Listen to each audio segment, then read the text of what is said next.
Welcome back to Echoes of Dharma. I need you to stop scrolling and listen to me for the next 60 seconds, because what I'm about to tell you is going to completely change how you see your own mind. Right now, you're thinking.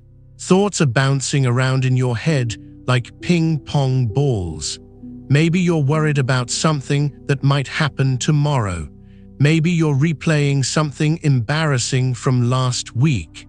Maybe you're wondering if this video is worth your time. Here's what's wild. You didn't choose any of those thoughts. They just appeared. And they're creating feelings in your body right now that you also didn't ask for.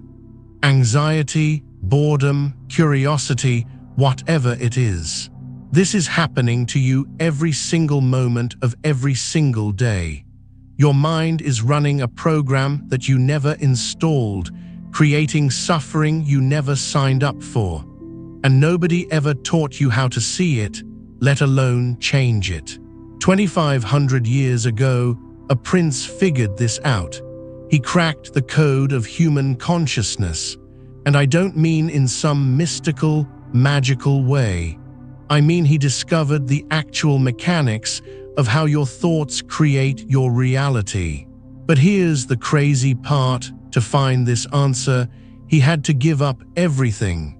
Not because suffering is noble, but because he realized something shocking. The very things we think will make us happy are exactly what keep us trapped. The Buddha wasn't a religious figure. He was a scientist of the mind. And what he discovered about why you feel the way you feel, why you can't seem to find lasting peace no matter what you achieve, why that restless feeling never quite goes away. This knowledge is so practical, it will change your life today. For the next hour, I'm going to tell you his story. But really, I'm going to show you your own mind. Because his journey is your journey. And it starts with a perfect life that felt completely empty. Listen, I need you to imagine something with me for a second. You've got everything, I mean everything. 3 different mansions depending on your mood. A partner who loves you completely. You're the best at literally everything you try. Money is never a concern. People respect you everywhere you go.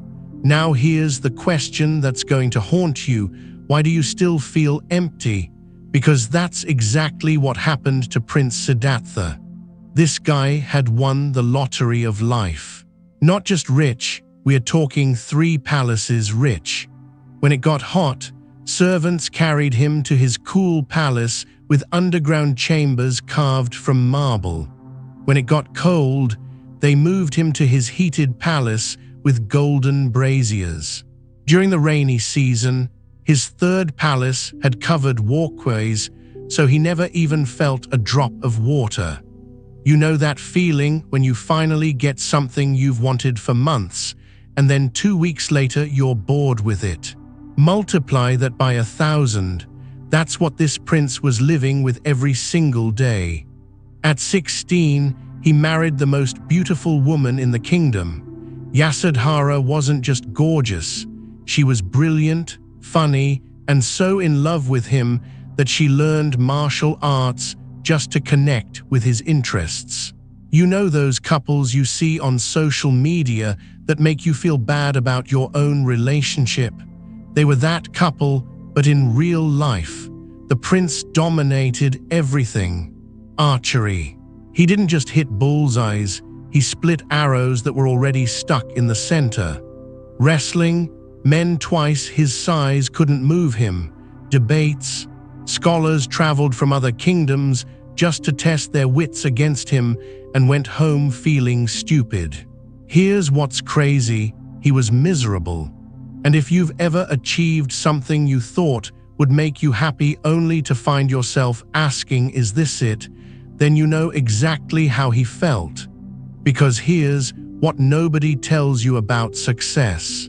Getting what you want doesn't fix what's broken inside you. Picture this, you're sitting at a feast with the most delicious food in the world. Your friends are laughing, Beautiful entertainers are performing just for you. You should be having the time of your life. Instead, you're watching it all happen like you're outside your own body, thinking, what is the point of any of this? That was Prince Siddhartha's daily reality. In Zen Buddhism, they call this the great thirst. Not thirst for water, but thirst for something real, something that actually matters. And once this thirst wakes up in you, no amount of pleasure, achievement, or external validation can satisfy it.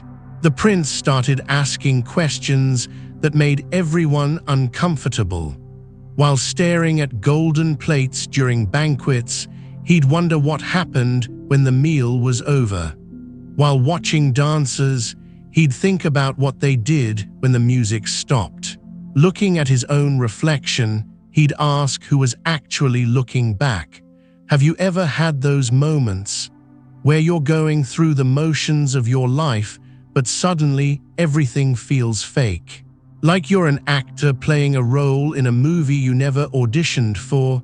His father saw his son's unhappiness and did what loving parents do. He tried to fix it with more stuff, more entertainment, bigger parties, exotic animals. The most talented artists in the world. Whatever his son wanted before he even knew he wanted it. But here's the brutal truth that's going to sting. You cannot cure emptiness with more of what made you empty in the first place. The more his father piled on the luxuries, the more trapped Siddhartha felt. Every pleasure was temporary. Every achievement left him hungry for something else. Every joy faded into the same gnawing sense that something essential was missing. And this is where it gets really uncomfortable for those of us living in the modern world, because we are all chasing our own version of those three palaces. The perfect job, the perfect relationship, the perfect house, the perfect body, the perfect life. We tell ourselves if we just get these things, then we'll finally be happy. But what if that's the exact lie that's keeping us trapped? Late at night, while his beautiful wife slept beside him in their magnificent bedroom, Siddhartha would stare at the ceiling, feeling more alone than the poorest person in his kingdom. The silk sheets felt like chains. The golden decorations seemed to mock him. He had everything anyone could want and felt absolutely nothing. You know that 3 a.m. feeling when you can't sleep because your mind won't stop running. When you're successful by every measure society uses, but still feel like something huge is missing. That's what this prince lived with every single night. In Zen teaching, this moment is called seeing through the illusion of the conditioned life. Most people spend their whole lives believing that happiness comes from getting things, achieving status, winning approval. The prince had all of this and more, yet he felt more trapped than anyone. He was beginning to understand something that would save his life, but first nearly destroy it. Sometimes the most dangerous place to be is exactly where you're supposed to be happy. Because outside those palace walls, truth was waiting. Not comfortable truth, not pleasant truth. Raw, unfiltered reality that would strip away every illusion he'd built about what life was supposed to be. And once he saw it, there would be no going back to the beautiful lie of his perfect prison. The first crack was about to appear in his golden world, and what came through that crack would change everything he thought he knew about being human. One morning, Prince Siddhartha woke up with a feeling you've probably had before. You know when you've been stuck in the same routine for so long that you feel like you're suffocating. When every day blends into the next and you just need to get out, to see something real, something that isn't carefully arranged for your comfort. That's exactly what hit him. except he'd been living in his golden bubble for 29 years. He called for his charioteer Channa and said something his father had been dreading. "I want to see the city. I want to see my people. I want to see what's beyond these walls." Now, his father had spent nearly 3 decades making sure his son never saw anything unpleasant. Every person who entered the palace was young, healthy, beautiful. Every experience was carefully curated for maximum pleasure. The king had literally created a fake world to protect his son from reality. But you can't hide from truth forever. And truth was about to come for this prince like a freight train. As their chariot rolled through the palace gates, Siddhartha felt his heart racing. Finally, he was going to see the real world. The streets were lined with cheering people. His father had made sure of that. Everything looked perfect, just like always. Then they turned a corner. There, struggling along the side of the road, was something Siddhartha had never seen before. An old man bent nearly double, using a walking stick just to take each painful step. His skin hung loose and wrinkled, his hair was thin and white, his hands shook with every movement. The prince stared in horror. What terrible curse has befallen this man? Channa's face went pale. "My lord, this isn't a curse. This is aging. This happens to everyone who lives long enough. You, me, your father, your beautiful wife, we're all moving toward this every single day. Stop the chariot." The prince sat there staring at this old man, and something broke open in his mind. "You mean this will happen to Yasodhara? This will happen to me? My strong hands, my perfect body, my sharp mind, all of it will decay like this." "Yes, my lord. Aging spares no one. Have you ever had one of those moments where someone tells you something you technically already knew, but suddenly you really know it?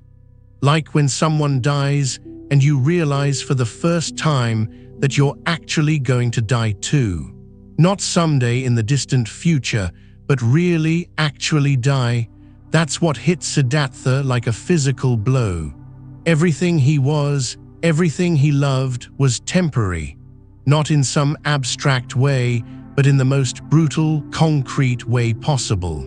They returned to the palace in complete silence, but the prince couldn't shake what he'd seen.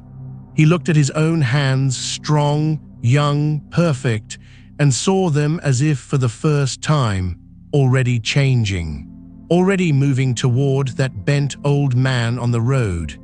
In Zen Buddhism, this is called the first noble shock, when you truly understand impermanence, not as a concept, but as the fundamental truth of everything you are and everything you love. A week later, he demanded another trip outside. This time, despite his father's frantic attempts to clear the streets, Siddhartha encountered something even more devastating. A man lay by the roadside burning with fever. His body was covered in sores, racked with violent coughing that sprayed blood onto the ground. Relatives huddled around him, helpless, watching him suffer in agony. "What is this?" the prince whispered. "This is sickness, my lord. Disease can strike anyone at any time. The richest king or the poorest beggar, illness makes no distinctions." The smell hit him then, the stench of infection, of a body destroying itself from within. And Siddhartha understood with crystal clarity that his own perfect body was just as vulnerable. Right now, as he sat in his golden chariot, cancer could be growing in his cells. A virus could be multiplying in his blood. His brain could develop the same madness he'd seen in others. You felt this, haven't you? That moment when you realize your body isn't invincible. When someone you know gets diagnosed with something serious, and suddenly you're very aware of every ache, every pain, every irregularity in your own flesh. The prince couldn't eat that night, couldn't sleep. Every pleasure felt hollow when he knew it could all be stripped away by disease at any moment. But the third sight broke him completely. On his third journey beyond the palace walls, they encountered a funeral procession. Mourners wailed as they carried a body wrapped in white cloth toward the cremation ground. The dead person's family followed behind, tears streaming down their faces, lost in grief so raw it was painful to witness. What happened to this person? Siddhartha asked, though part of him already knew the answer would destroy him. Death, my lord, the final destination of every living being. Rich or poor, young or old, beloved or forgotten, death comes to all. The prince watched in frozen horror as they placed the corpse on the funeral pyre. He saw the flames consume what had once been a thinking, feeling, dreaming human being. Someone who had laughed, loved, hoped, feared, now nothing but ash and smoke. That's going to be me, he thought. That's going to be Yasudhara. That's going to be everyone I've ever cared about. Have you ever really faced your own mortality? Not thought about it abstractly, but felt it in your bones. The absolute certainty that one day your consciousness will simply stop, your body will decay, and everything you are will vanish like it never existed. That night, Siddhartha couldn't function, couldn't pretend the palace pleasures mattered, couldn't fake happiness at the evening feast. He had seen the three great truths his father had desperately tried to hide: aging, sickness, and death. The foundation of his entire worldview had crumbled. In Zen teaching, these three sights represent the three marks of existence: impermanence, suffering, and the illusion of a permanent self. Everything changes, everything involves some form of pain, and there's nothing solid we can cling to for security. But then came the fourth sight, the one that changed everything. Walking along the dusty road on his final journey, Siddhartha saw something that stopped his breath. A man in simple robes, carrying nothing but a begging bowl, walking with a lightness and peace that the prince had never witnessed in anyone.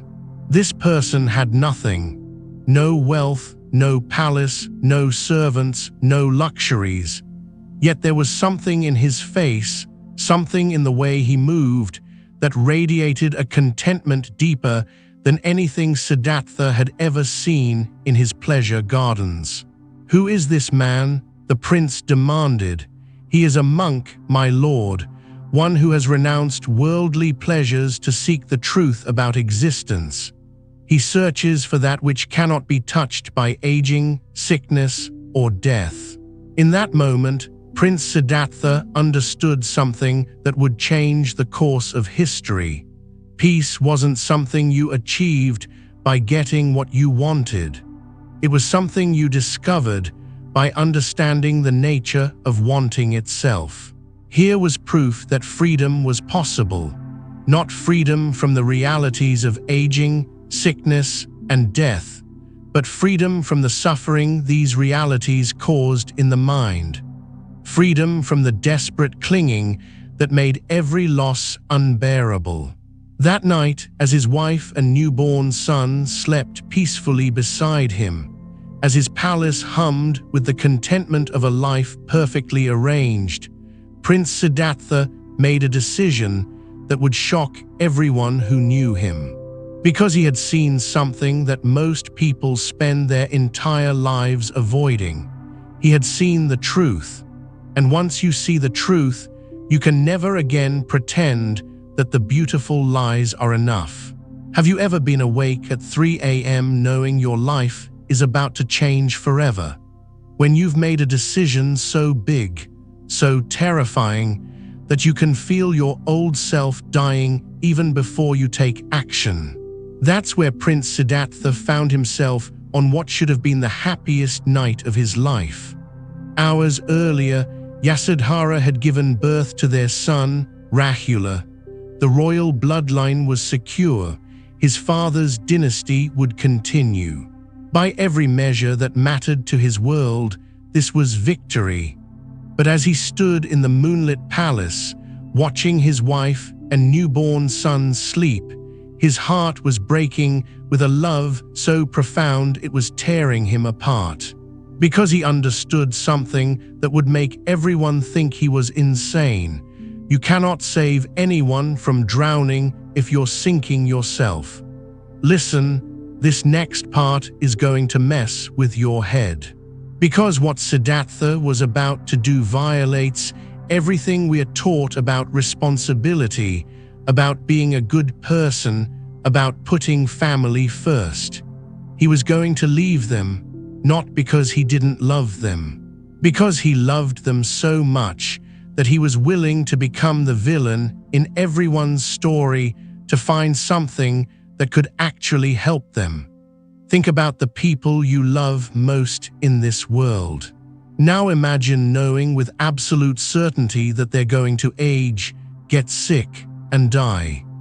Imagine watching them suffer through heartbreak, disappointment, fear, and pain, and having absolutely no way to protect them from any of it.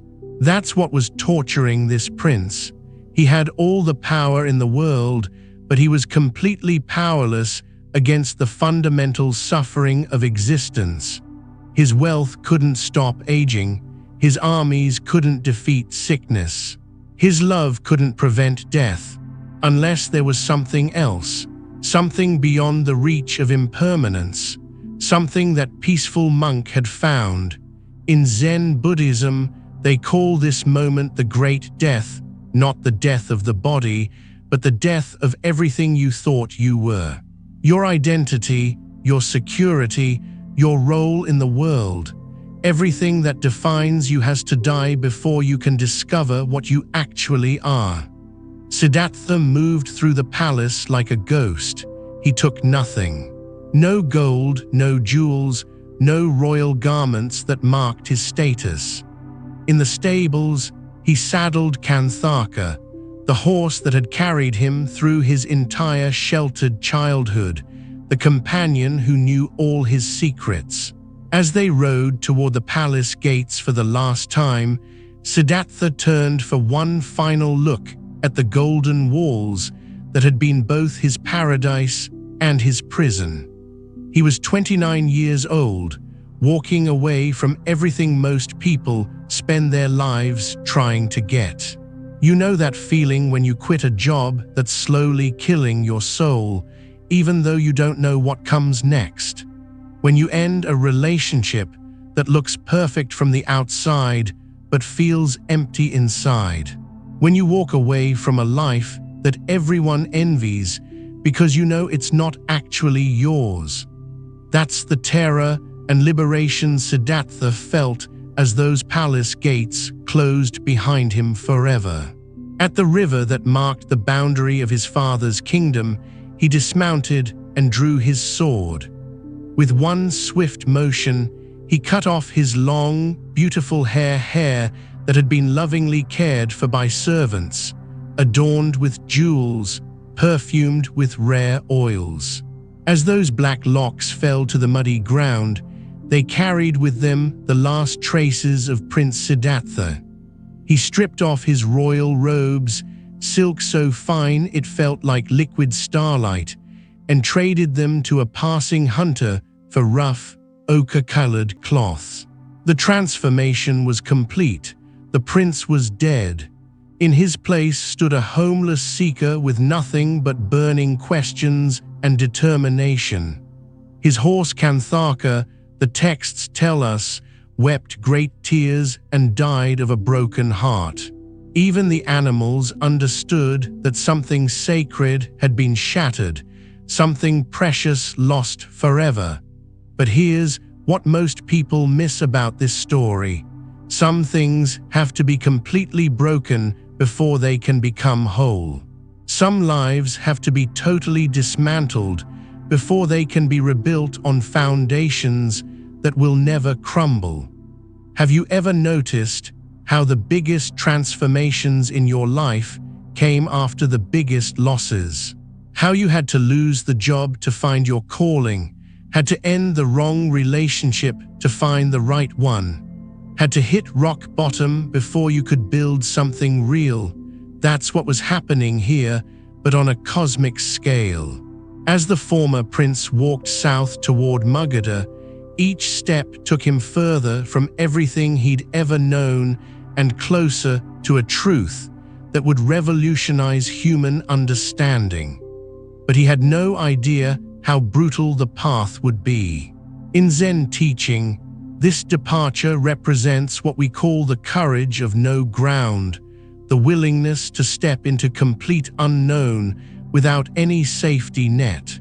Most of us live our entire lives avoiding this kind of uncertainty. We cling to jobs we hate, relationships that don't serve us, identities that feel like prisons, because the unknown feels more terrifying than familiar misery.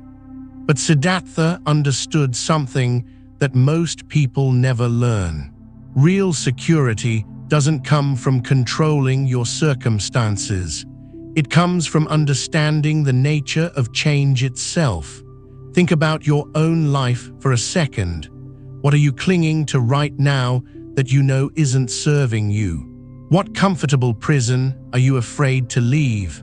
What version of yourself are you afraid to let die so a truer version can be born? The former prince was about to discover that finding truth requires more than just walking away from illusion. It requires facing parts of yourself you never knew existed. It requires pushing your mind and body to limits that nearly destroy you. Because the universe was about to teach him a lesson that would almost kill him, and that lesson would become the foundation of everything he'd later teach about the middle way. What happened next would make his comfortable palace life seem like a pleasant dream compared to the nightmare he was about to enter willingly. But sometimes you have to go through hell to find heaven. And hell was exactly where he was heading. You know that voice in your head that says, if something is worth doing, it's worth overdoing. The one that tells you if a little discipline is good, then extreme discipline must be better. If giving up some pleasures brings peace, then giving up everything will bring enlightenment. That voice nearly killed the Buddha. When Siddhartha arrived in Magadha, he was like every spiritual seeker who thinks they can hack enlightenment through sheer force of will. He sought out the most accomplished meditation masters in India, convinced that someone else had already figured out the secret to ending suffering. His first teacher was Alara Kalama, a master so advanced he could enter states of consciousness that seemed to dissolve the boundary between self and universe. Siddhartha learned his techniques perfectly. In fact, he mastered them so completely that Alara offered to make him co-leader of his spiritual community. But here's the problem.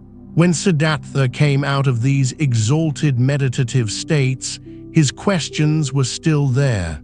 His suffering was still there. He had touched something profound, but it was temporary. The moment he returned to ordinary consciousness, all his human struggles came flooding back. Have you ever had a peak experience? Maybe on vacation, maybe during meditation, maybe just a perfect moment in nature where everything felt clear and peaceful. And then Monday morning hit, and you were right back in the same mental patterns, the same struggles, the same dissatisfaction. That's exactly what happened. The second teacher, Adaka Ramaputta, taught even more advanced techniques. States of consciousness so refined they seem to transcend existence itself.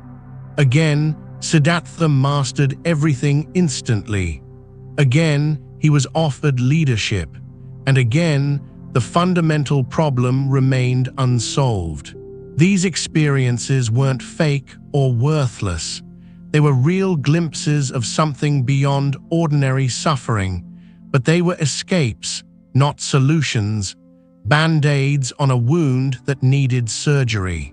So Siddhartha made a decision that almost everyone makes when they get serious about transformation. If gentle methods don't work, try extreme ones. He joined a group of ascetics who believed that liberation came through punishing the body. Their logic seemed unbreakable. The body creates desires, desires create suffering, so if you torture the body enough, desires will disappear and suffering will end. For 6 years, this former prince put himself through hell on purpose. He fasted until his body looked like a skeleton wrapped in skin. Imagine being so hungry that your stomach acid burns through your esophagus, but refusing to eat because you think starvation will set you free. He sat motionless under the scorching sun until his skin blistered and cracked. He exposed himself to freezing nights until hypothermia nearly stopped his heart. He held his breath until he passed out, convinced that controlling his breathing would control his mind. He slept on beds of thorns. He stood on one foot for days until his leg went numb. He stared at the sun until his eyes burned, believing that destroying his senses would reveal deeper truths. The other ascetics watched in amazement. This former prince was taking self-mortification further than anyone had ever dared. Surely, they thought, such extreme dedication would lead to the ultimate breakthrough. But you know what happened? Nothing. Well, not nothing, he was slowly dying. His body was shutting down. His mind was becoming cloudy from malnutrition. His memory was failing. He was turning himself into a living corpse, and he was no closer to understanding suffering than when he started. Here's what's brutal about this part of the story. How many of us are doing our own version of this right now? How many of us think that if we just punish ourselves enough, work harder, sleep less, deny ourselves more, we'll finally earn the peace we're looking for? In our culture, we worship extremes. No pain, no gain, go hard or go home, hustle until you can't anymore. We've been conditioned to believe that suffering is the price of success, that struggle is the path to happiness. But what if that's exactly backwards? One day, as Siddhartha sat by the river, more dead than alive, something shifted. He remembered being a child, sitting under a tree during a festival, watching his breath move naturally in and out. In that simple moment, without any effort or striving, he had felt perfectly peaceful, perfectly content. That memory hit him like lightning. What if the path to freedom wasn't about fighting against nature, but understanding it? What if the answer wasn't to destroy the body, but to work with it intelligently? In Zen Buddhism, this insight is called discovering the middle way, the understanding that extreme indulgence and extreme denial are both forms of violence against yourself. Both are attempts to force reality to be different than it is. Think about your own relationship with discipline. Do you swing between periods of total indulgence and periods of harsh restriction? Binge eating followed by starvation diets, lazy weeks followed by brutal workout schedules, complete procrastination followed by impossible standards. This is the same trap Siddhartha fell into. He went from a palace where every desire was instantly satisfied to a forest where every desire was violently suppressed. Both extremes were forms of running away from the actual experience of being human. Sitting by that river, skeletal and weak, he realized that his 6 years of self-torture had taught him something invaluable. You cannot hate yourself into enlightenment. You cannot punish your way to peace. You cannot force your mind into freedom through sheer willpower. So he did something that shocked his fellow ascetics. He accepted food from a village girl who offered him rice milk. He began to care for his body with kindness instead of cruelty. He started eating enough to think clearly, sleeping enough to function, treating his flesh as a friend rather than an enemy. The 5 ascetics who had been following him, hoping to learn from his extreme dedication, were disgusted. They thought he had given up, gone soft, betrayed the spiritual path. They abandoned him, convinced that this former prince had lost his way. But Siddhartha had finally found his way. He understood that the path to truth wasn't about destroying human nature, but about understanding it so completely that you could work with it skillfully. Have you ever noticed that the biggest breakthroughs in your life came not from forcing things, but from finding the right balance? When you stopped trying so hard and started trying more intelligently, that's what was happening here. After years of extremes, Siddhartha was discovering something that would become central to everything he taught. Wisdom isn't about perfection, it's about balance. It's not about eliminating all desires, it's about understanding the nature of desire itself. As his strength returned, as his mind became clear again, he felt something stirring that he hadn't felt in years. Not the desperate hunger for answers that had driven him to extremes, but a quiet confidence that the truth was closer than he had ever imagined. He found a perfect spot by the Naranjara River beneath a spreading fig tree. The ground was soft, the air was still, and something in the universe seemed to be holding its breath, because tonight was different. Tonight, everything was going to change, not through force or struggle or extreme effort, but through the most radical act of all, simply paying attention to what was actually happening in his mind. What occurred under that tree would shatter every assumption about consciousness, reality, and human potential. But first, he had to make one final commitment that would determine whether he lived or died. Have you ever had a moment when you knew your entire life was about to change? When you could feel destiny breathing down your neck and there was no turning back? That's what hit Siddhartha as he approached a massive fig tree by the Naranjara River. His body had recovered from years of self-torture. His mind was clear for the first time in ages, and something deep in his bones told him this was it. Tonight, he would either find the truth he'd been seeking or die trying. He gathered soft grass and made a simple seat beneath the tree. Then he sat down cross-legged and made a vow that still gives me chills. I will not rise from this spot until I have understood the deepest nature of suffering and found the path to its end. Even if my body withers away, even if my bones crumble to dust, I will not move until I am free. Can you imagine that level of commitment?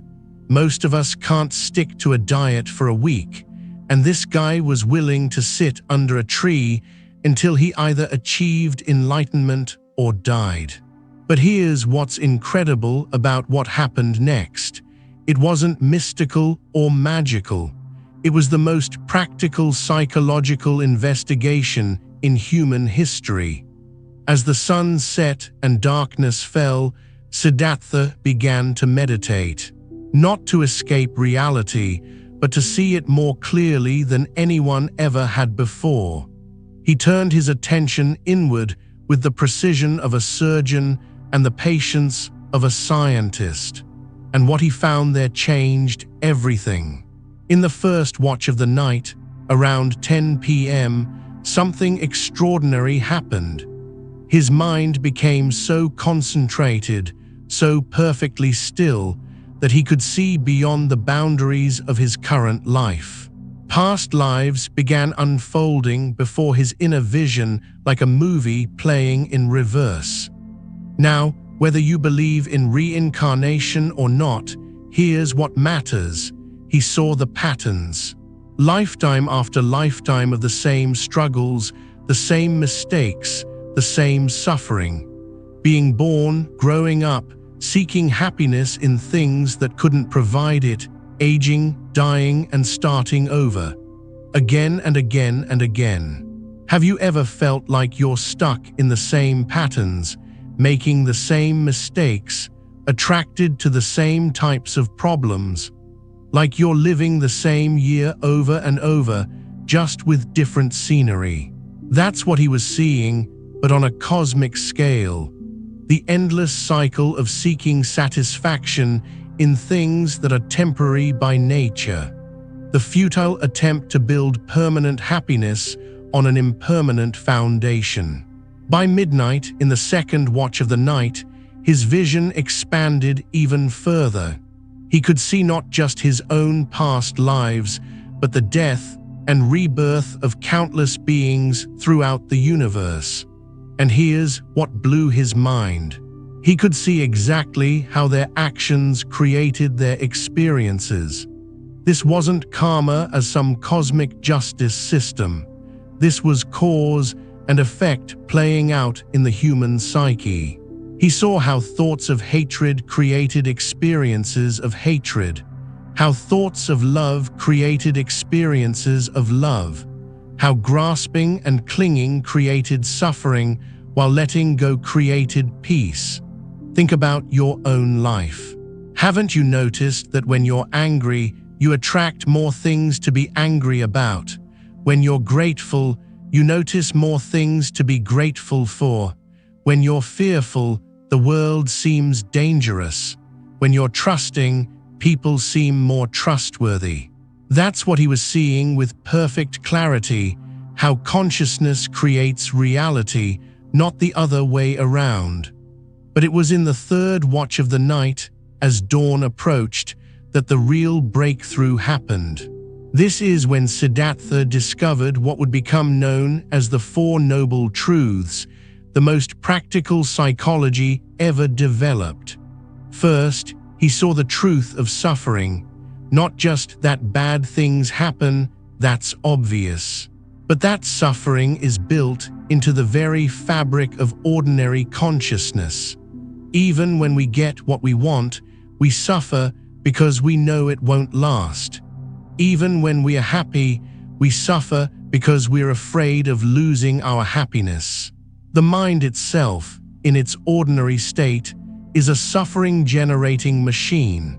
You know this, don't you? That background anxiety that never quite goes away.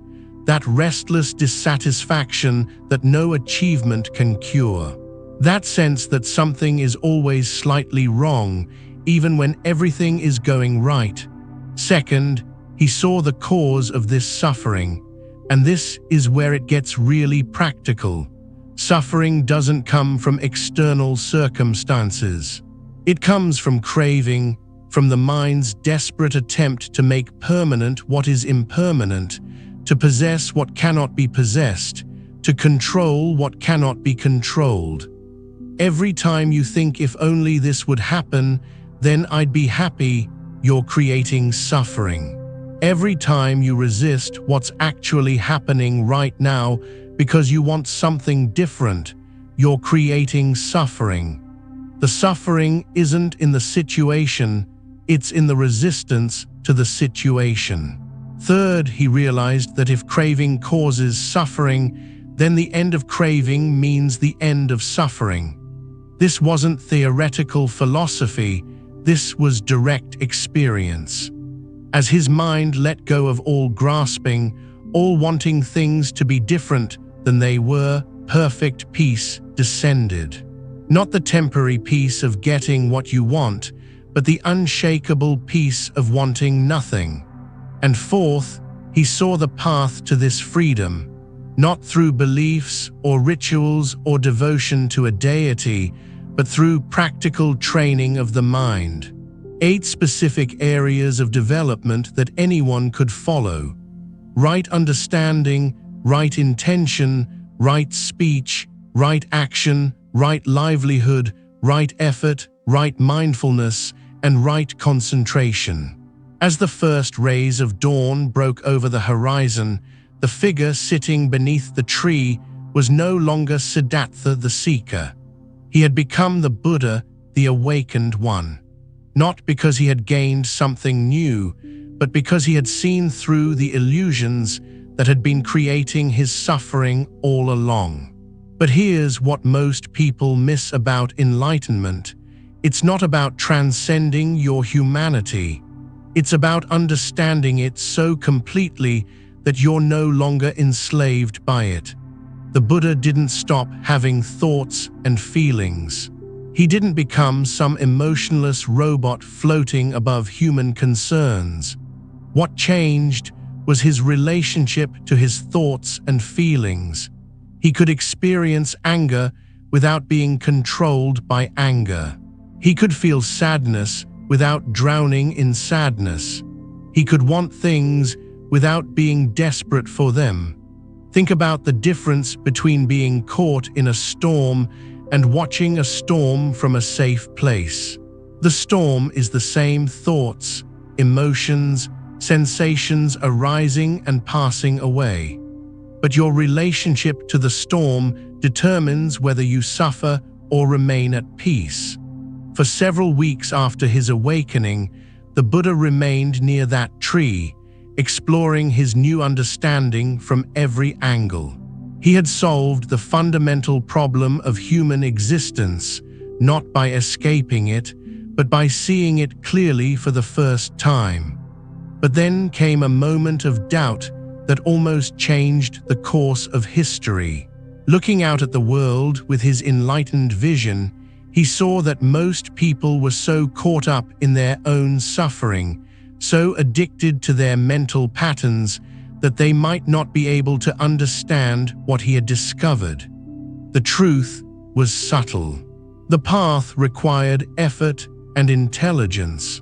Most people seemed content to stay asleep, to keep seeking happiness in the same places they'd already looked 1,000 times. Why waste his energy trying to wake them up? For a terrifying moment, it seemed like the most important discovery in human history might die with the man who made it. But then something beautiful happened. The texts tell us that Brahma, the highest deity in the Buddhist cosmology, appeared before the Buddha and pleaded with him to teach. But whether you take this literally or metaphorically, what matters is the realization that followed. Looking out at humanity with compassion, the Buddha saw that people were like lotuses in a pond at different stages of growth. Some were still buried deep in the mud of confusion. Others were rising through the water toward the surface, and some needed only a little sunlight, a little guidance to break through and bloom into their full potential. His heart was moved by profound compassion, not pity for people's suffering, but love for their incredible potential. Every human being, he realized, had the same capacity for awakening that he had discovered in himself. And so he made a decision that would benefit countless millions of people across 25 centuries. He would teach. But where to begin? Who would be ready to hear such a revolutionary message? And how do you explain the unexplainable? How to find peace in a world of constant change? The answer came to him immediately, and it would establish a pattern that continues to this day. You know that feeling when you figure out something life-changing and you're bursting to share it, but you realize no one's going to believe you. When you've had a breakthrough that seems so obvious now, but you know it'll sound crazy to everyone else. That's exactly where the Buddha found himself after his awakening. He had discovered the most practical solution to human suffering ever found. But how do you explain enlightenment to people who think happiness comes from getting more stuff? His first instinct was brutal honesty. Maybe I should just keep this to myself. The truth was too subtle, too counterintuitive. Most people were so invested in their familiar forms of suffering that they'd probably reject anything that challenged their worldview. Think about your own life. How often have you given someone advice that could genuinely help them, only to watch them ignore it completely and keep making the same mistakes? How often have you yourself rejected good advice because it meant admitting you'd been doing things wrong? But then the Buddha had a realization that changed everything. Looking out at humanity with his enlightened vision, he saw something most teachers miss. People aren't all at the same level of readiness. He compared human beings to lotus flowers in a pond. Some lotuses are still buried deep in the mud at the bottom, people so caught up in their dramas and addictions that they can't even imagine a different way of living. Others are rising through the murky water, people who are starting to question their assumptions, starting to feel that something's missing from their lives.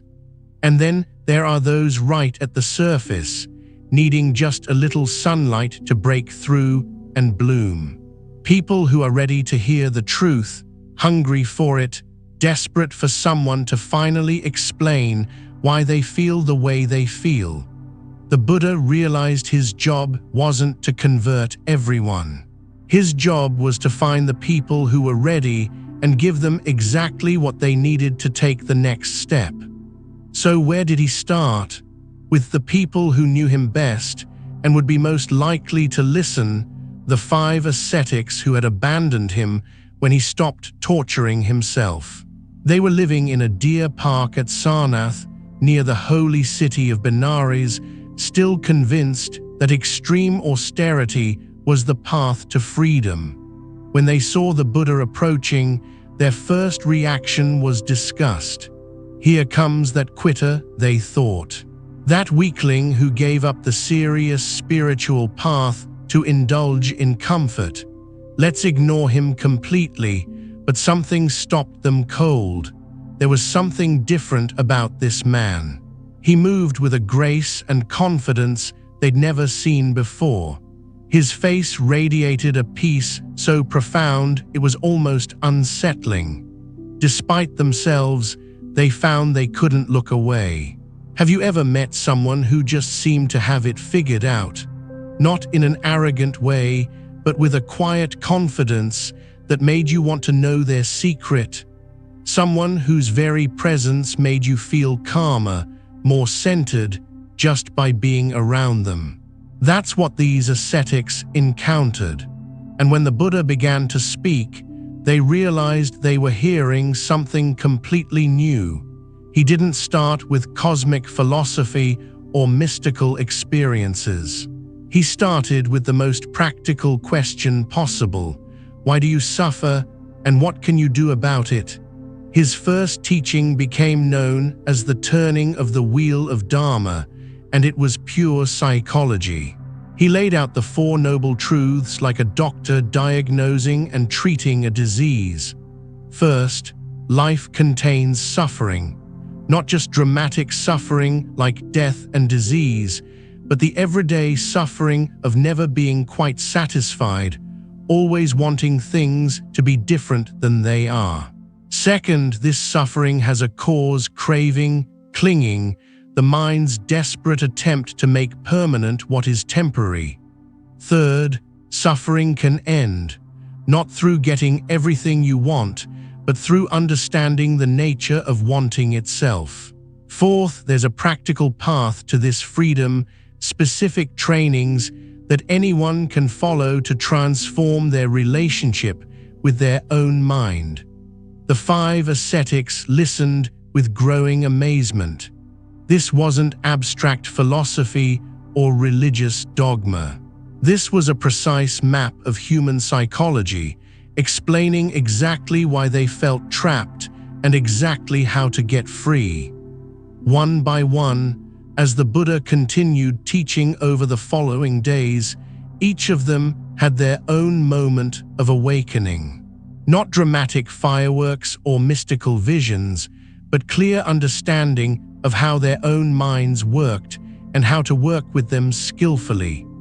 In Zen Buddhism, this moment is called stream entry, when you first see through the fundamental illusion that happiness comes from external circumstances. It's like taking off glasses you didn't know you were wearing and seeing clearly for the first time. Word spread quickly.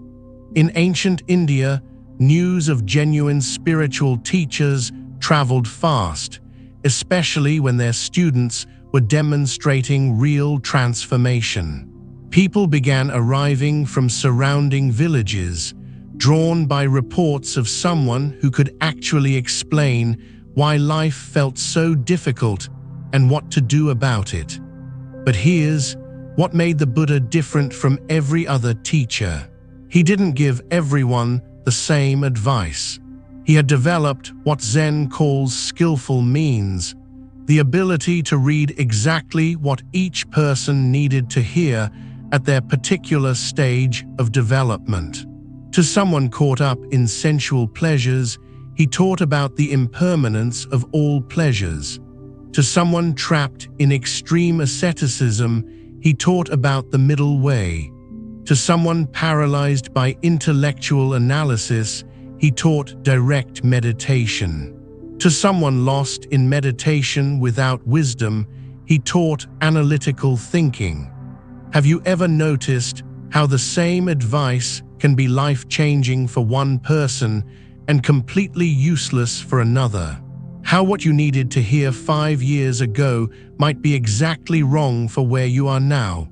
The Buddha understood that truth isn't one size fits all. The medicine has to match the disease. The teaching has to match the student's capacity and circumstances.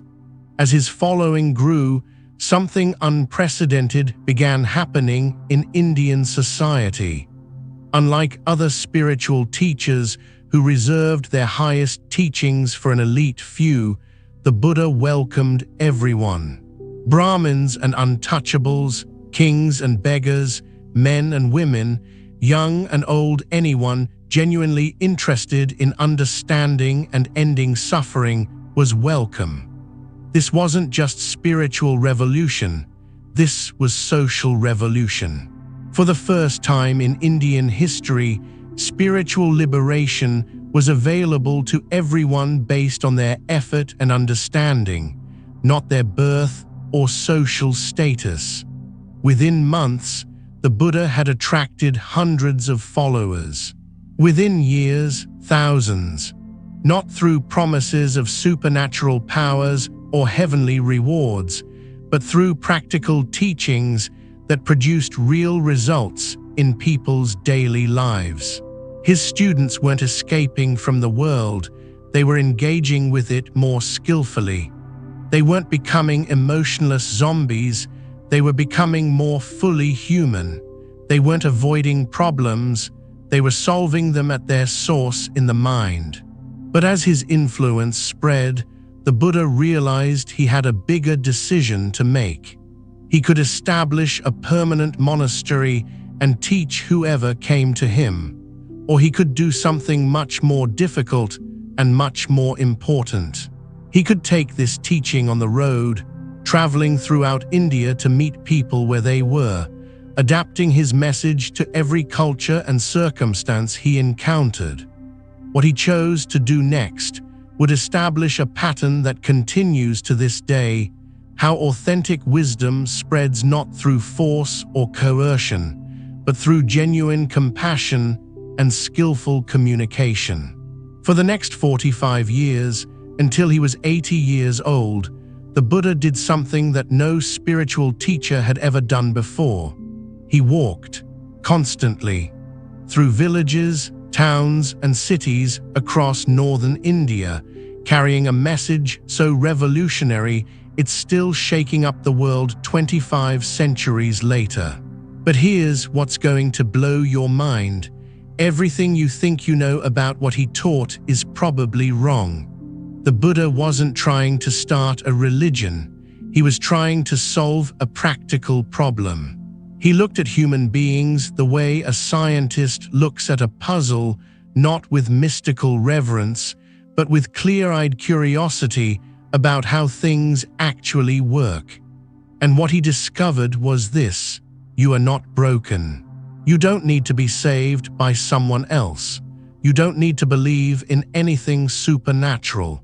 You already have everything you need to be free from suffering. You just don't know how to use it yet. This was revolutionary because every other spiritual system in his time required you to depend on something external. Priests, rituals, gods, complex philosophies, special bloodlines. The Buddha looked at all of that and said, no, the key to liberation is in your own mind, and you can learn to use it. Think about how radical this still sounds today.